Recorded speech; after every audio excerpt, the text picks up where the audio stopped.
CBS Movie News Live. Let me give you a rundown of all the topics that are going on before we get into everything. Bilson Cabbage, an artist, he is speaking out against Fox using his art without permission.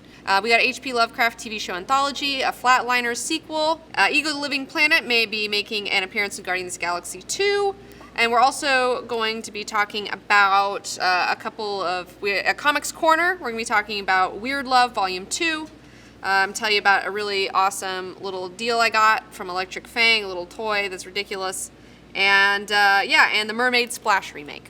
Also, in things that I have recently acquired, top story today, Electric Fang, a fan on Twitter, tweeted me about this little guy. If you guys don't know, I did a retro review of House 2 for my Spooky Halloween special a few years ago. I love House 2. It's like this really goofy, really fucking goofy movie. Just get him off me! It's my life! Get him! Just! This ain't me alive!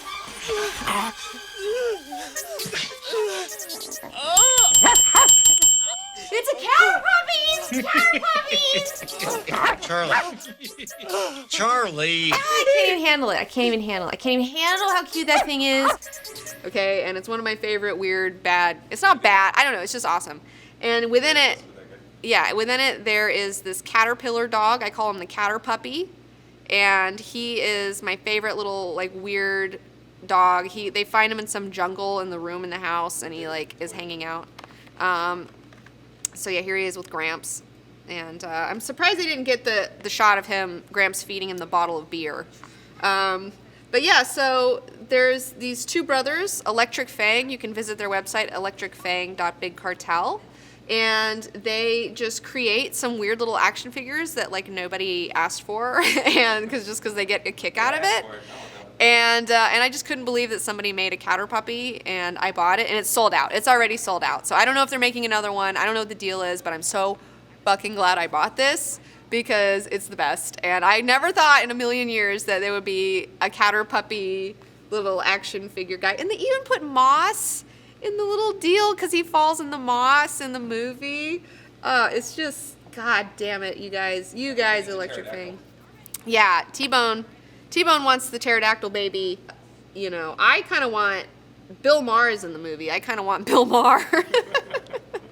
I would be down with that. So yeah, big ups to Electric Fang for making weird fucking toys, and this is the best, so it's made my fucking day. Moving on. We have H.P. Lovecraft. There's going to be a TV show anthology being created. I'm super stoked on this one. Now, the distribution has not been figured out yet. We don't know where it is going to be airing, what the deal is, but we do know that we got some peeps, and they're making a show based off of H.P. Lovecraft short stories and novellas, because if you don't know about H.P. Lovecraft, you probably heard the name, but he's like kind of from a little past the turn of the century. It's like not quite turn of the century, but he's considered the father of cosmic horror, and I've read a lot of his stuff. I've read most of his stuff, I think, and a lot of it's like shorter. There's not like, it's not novels, it's just like short stories and stuff. So yeah, I'm super excited to see where that goes, and apparently this has been, you know, co-signed by the estate of H.P. Lovecraft. This is the first time something of his is made where the people in charge of his IP stuff are like, yes, this is awesome. Because I've seen a lot of knockoff, like, H.P. Lovecraft, like Stuart Gordon stuff, you know. I mean, you have, like, The Reanimator. That was based off H.P. Lovecraft. He did Dagon. Really weird. All right. So next up, we have Flatliners Sequal. And this is something I'm actually really excited about.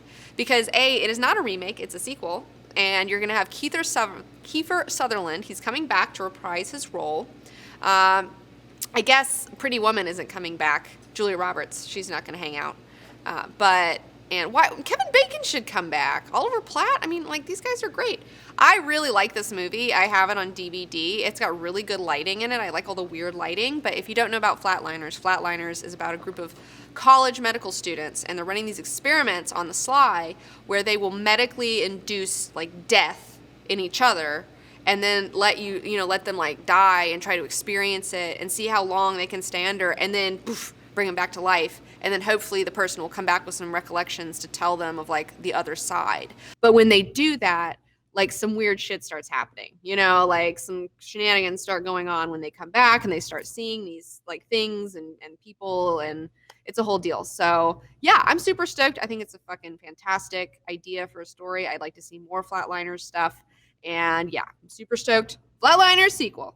Apparently this just dropped while I was sitting in this chair getting ready to do this show.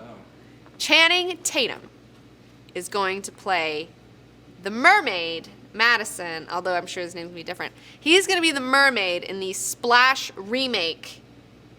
Oh my gosh. That's happening. So stop the presses. I was a big fan of Splash when I was a little girl because I just loved mermaids. Like, I was really into mermaids. Like, I loved The Little Mermaid, and I loved Splash, and I wanted to be a mermaid, and I was, like, in the pool pretending I was a mermaid a lot, and I would, like, come up with, like, I had blue hair, and, you know, I'd have all these, like, ideas of, like, what color my tail would be, like, how my fins would look, what kind of a bra would I wear, like, is it seashells, is it stars, is it pearls, you know, what is it? So, yeah, I was a big fan of that movie. Tom Hanks is in it, and also, gosh, what's her name? Elle Driver in Kill Bill. Some people have said that I look like her, which is like, please, I'll take that. But yeah, so Channing Tatum is going to be playing a merman. And, you know, honestly, I'm all for it. I don't have any problems with this. Splash is kind of a goofy movie to begin with. Like, it's fine. It's not sacred. You can remake Splash. And merman, I've never seen a merman love story, so that's new ground. I'm okay with a merman love story. I'd like to see more sexy mermen. There's potential there. There's potential. I mean, it's gonna be goofy. I mean, and that's how it should be. It should be schlocky and goofy and kind of fun, and like that's why I'm okay with it. So I'm totally down for Channing Tatum doing that. I'm also excited for his, I don't know, is this official? The 22 Jump Street Men in Black crossover? Yeah. So he's also going to be in a 21 Jump Street, Men in Black crossover with Jonah Hill, which I'm also okay with. Like, I'm like, fine, you know, have fun with it. Like, have fun with it because, you know, Men in Black is a struggling franchise.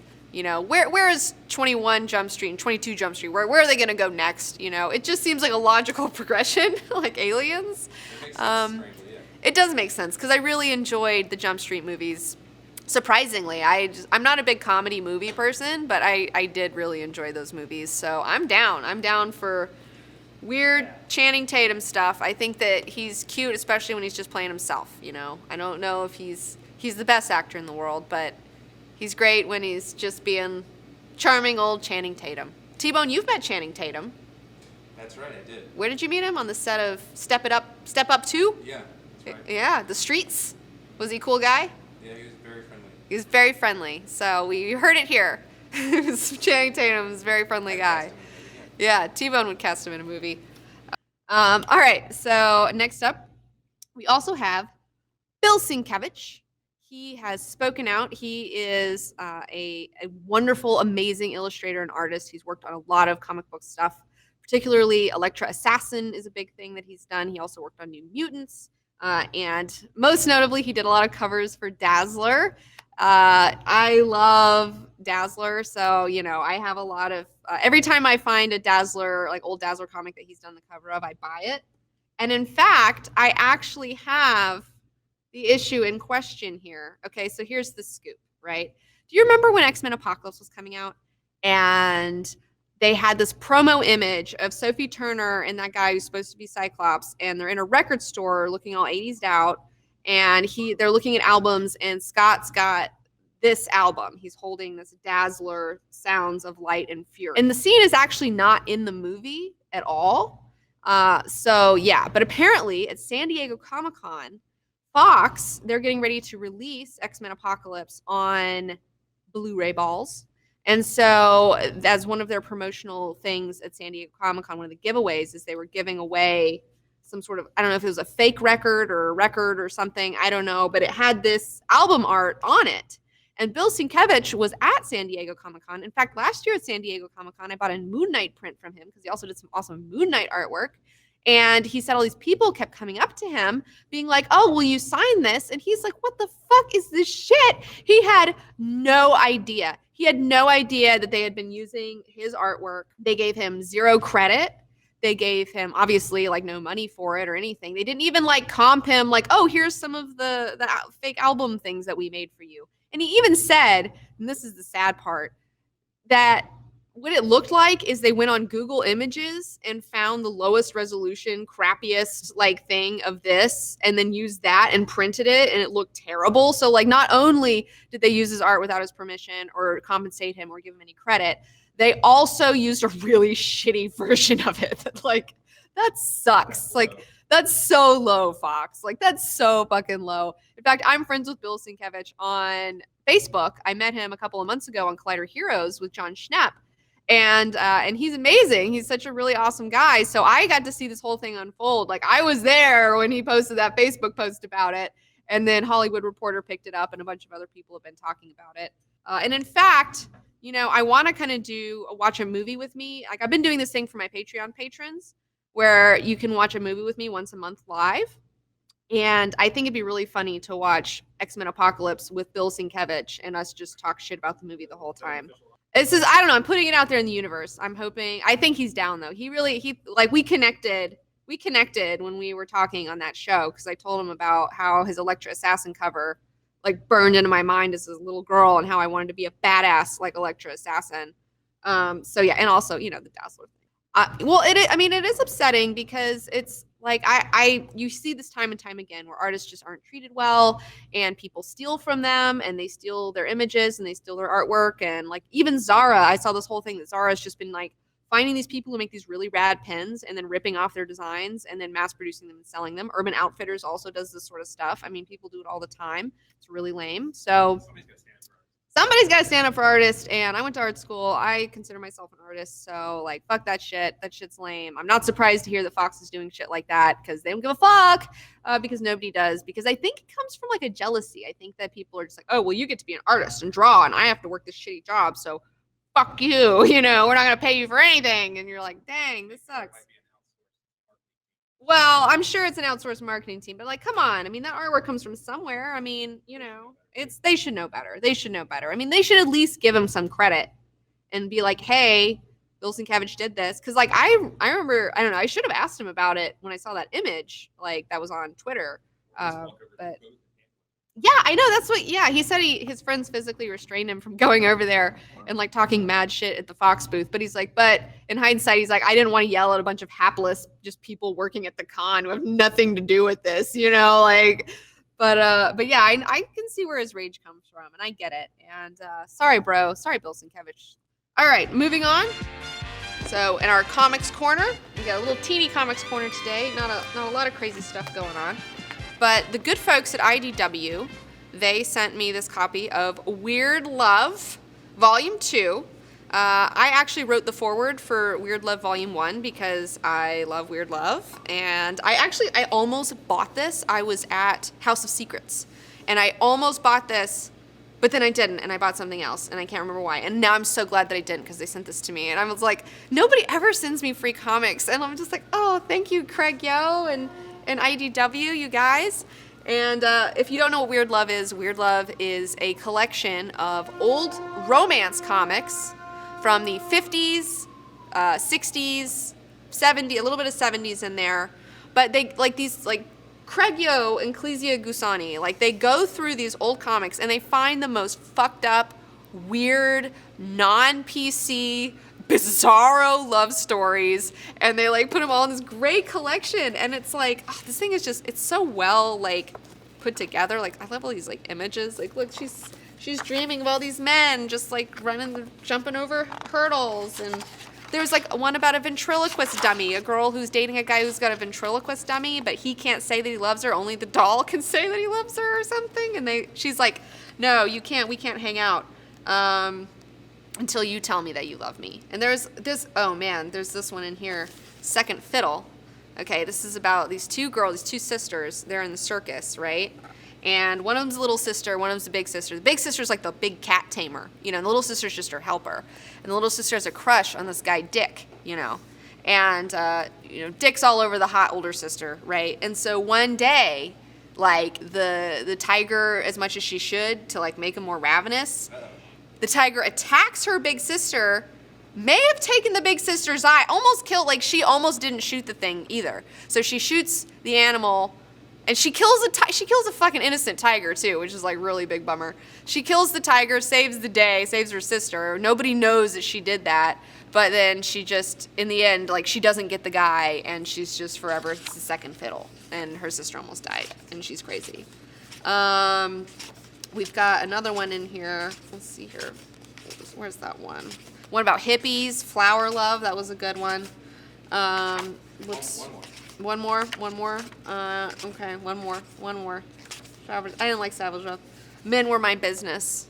This woman, she runs a escort service, like a male escort service. I guess that was just a thing. Like, I mean, it's not like sex. It's like you just go out on dates or something. I don't know, you just hang out.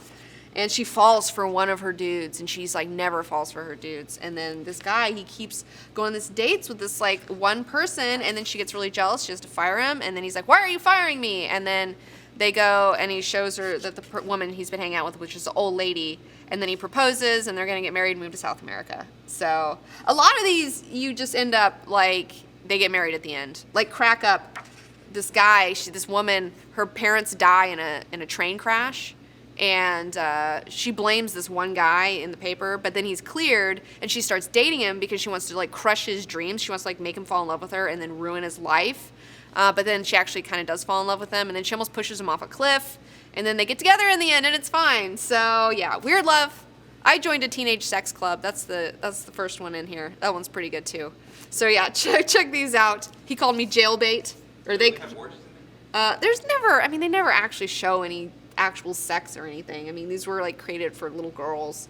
Yeah, call me Wicked, female of the species. So yeah, check these out. IDW, I love them. They're so great.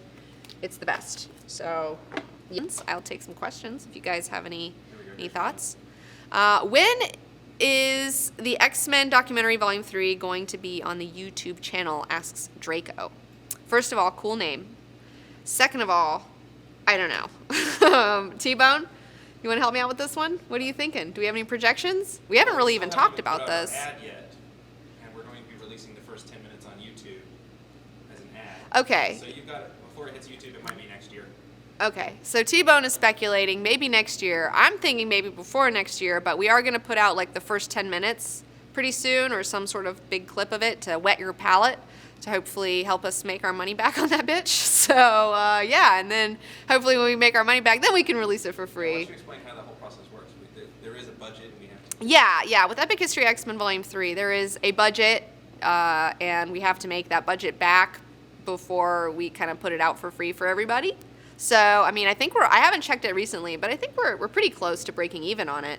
Because that's the deal. We don't profit off of these. Like, this is kind of a labor of love here, guys. So yeah, we'd like to break even, and then we'll put it out there for you guys. So maybe if some more people download it over the next few months, and we can get that extra little bit. See the Legion trailer. Oh, okay. Is that Charles McMillan? Hey, Charles. Thanks for that sweet image that you tweeted me. I put it on my Instagram. That was a good tweet. Any chance of a Blu-ray for Epic History X-Men 1 through 3? Good question. T-Bone and I have also talked about this, and, I was talking to John Schnepp about it, who actually has made a lot of Blu-rays and DVDs and stuff for his documentary, The Death of Superman Lives, and he was telling me that it's like $1 bajillion, and like it's like crazy money to get Blu-rays made. So we might make a DVD. I'm not entirely sure. It just depends on like demand and stuff like that. So unsure, stay tuned, maybe around Christmas. I saw somebody asking about the Legion trailer, Renzo. I have not seen the Legion trailer. I was actually supposed to do that. I didn't do my homework, but yeah. All right, am I playing Pokemon Go? No, Justin, I have not been playing Pokemon Go. I actually need to clean my house, and I need to find my W-9 forms really bad. That's what I've been playing. Find Your Tax Forms Go is what I'm going to be playing tonight, because I got to go turn those in, because I filed for an extension. We're chill, but it's like, I kind of misplaced them. Yeah, well, I was in the middle of like a transitional time, and I kind of misplaced them. So, whatever, it's fine. So Michael asks, what do I think of Mr. Robot Season 2? Oh my God, Michael. I've been loving it. Are you kidding me? I've been loving it. It's so Good. You guys, if you guys are not watching Mr. Robot, like, fuck you. Like, go watch season 1 and start watching season 2, okay? And I think that the episodes are on USA.com.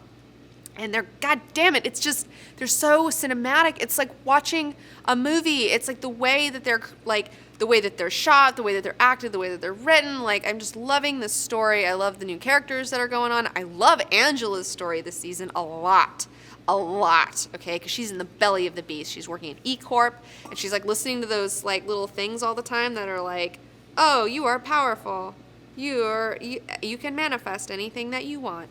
And you have to kind of do that to work in an environment like that. And man, that scene where she was like getting on Bloomberg on the line and like tell him, no, we can't have these questions, is like hanging up on Bloomberg and stuff. Like, oh, that was so sick. Yeah, Angela's like my super girl. So yeah, I love her. Can't wait for Wednesday. Can't wait for Wednesday. Okay, Wednesdays are my new favorite days of the week. You know, like, you guys, like, seriously, like, you think Game of Thrones is awesome? Like, this is the new Game of Thrones, okay? Like, this is the real shit. All right, Rami Malek is just killing it. So, yeah, can't recommend it enough. So, we're going to wrap it up for today. Thanks for joining us for BS Movie News Live. Hopefully next week we're going to have the motherfucking set. It's going to be awesome. I'm sure I'm going to be up here saying the same goddamn thing next week. Looking like an asshole. New set, new platform. New set, new platform. It's going to be a little different. Things are changing around here at Smiletime, so there's going to be some different stuff going on. So be on the lookout for that. It'll be really exciting. Thank you guys so much for tuning in this week. We'll be back next week, same bat time, same bat slime time channel. And, yeah, you guys are the best. Mwah!